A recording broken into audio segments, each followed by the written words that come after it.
जोहार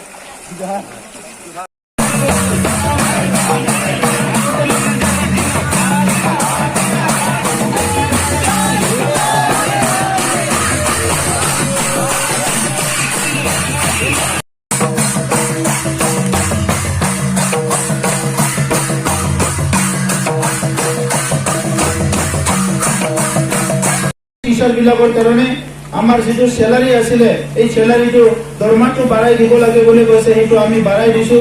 আৰু অসম চৰকাৰক এটো ৰেগুলাৰ কৰিবৰ কাৰণে আমি প্ৰপ'জাল পঠাইছো ইয়াৰ লগে লগে সিধু কানুৰ এটা মূৰ্তি বনোৱাৰ কাৰণে কাম আগবাঢ়ি আছে সিধু কানুৰ এটা মূৰ্তি বনোৱা হ'ব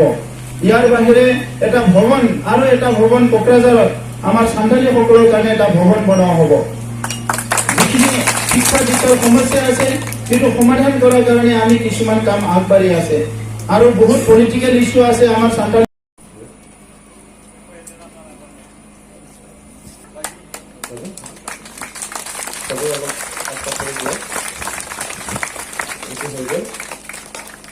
जहार बिल जी मेनलि आदिवासी ओनसोल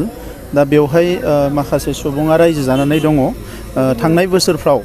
बिथांमोना आंखौ हांख्रायदोंमोन नाथाय आं फैनो हायाखैमोन दा नैबे गभर्नमेन्ट दानायनि उनाव फार्स्ट आङो बे गामियाव फैदों दा बिथांमोना गोबां जेंना दङ बे जेंनाफोरखौ जोंनो फोरमायदों इलेक्ट्रिसिटी बिथांमोना रेशन कार्ड मोनाखै जब कार्ड मोनाखै कुनु मोनसे सुबिदाखौ बिथांमोना मोनाखै दा नैबे बिसायख'थिनि उनाव बे ओनसोलनि गासिबो रायजो राजाफोरनि जेसेबां सरकारि बेबस्थाफोरखौ मोननांगौ मददफोरखौ मोननांगौ बेखौ लानानै गसाइगाव साब डिभिजननि अफिसारफोरखौ जोङो रायलायगोन दा जों नुनो मोनदों बिटिसि सुक्ति जानायनि उनावबो जिस्नि बे गैया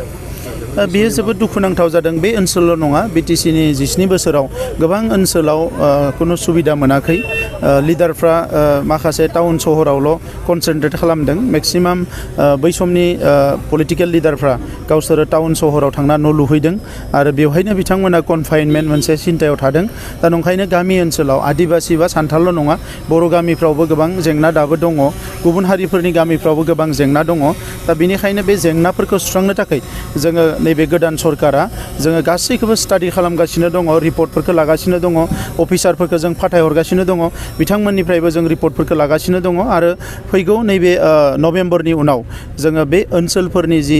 डेभेलपमेन्टेल एक्टिभिटिसफोरखौ खोब मेसिभलि गोबारैनो मावनो थाखाय जों आखायाव लादों